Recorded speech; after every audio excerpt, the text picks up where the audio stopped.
ইয়েমেনে হুতি নিয়ন্ত্রিত বন্দরনগরী হুদাইদায় বিমান হামলা চালিয়েছে সৌদি আরব। যুক্তরাষ্ট্র ইরান আঞ্চলিক সংঘাতের মধ্যে এ হামলা নতুন করে উত্তেজনা বাড়িয়েছে। সৌদি আরবের এই হামলায় হুদাইদার টেলিযোগাযোগ স্থাপনা লক্ষ্যবস্তু করা হয়েছে। এছাড়া কামারান দ্বীপেও হামলার খবর পাওয়া গেছে, যাতে আহত হয়েছেন একজন নারী।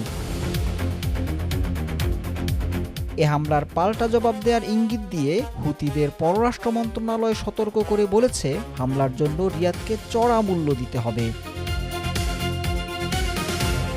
হুদাইদা বন্দর হুতি নিয়ন্ত্রিত ইয়েমেনের উত্তরাঞ্চলে বাণিজ্যিক ও মানবিক সহায়তা পৌঁছানোর প্রধান প্রবেশদ্বার। এই বন্দরটিকে ওই অঞ্চলের জন্য খুবই গুরুত্বপূর্ণ হিসেবে বিবেচনা করা হচ্ছে।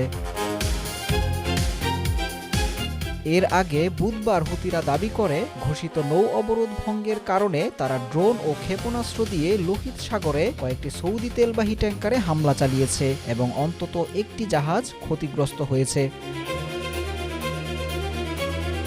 গত ২০ জুলাই হুতিরা সৌদি আরবের বিরুদ্ধে নৌ অবরোধ ঘোষণা করে। সৌদি কর্তৃক সানার আন্তর্জাতিক বিমানবন্দরে ১ সপ্তাহ আগে চালানো হামলার জবাব হিসেবেই এ পদক্ষেপ নেওয়া হয়েছে।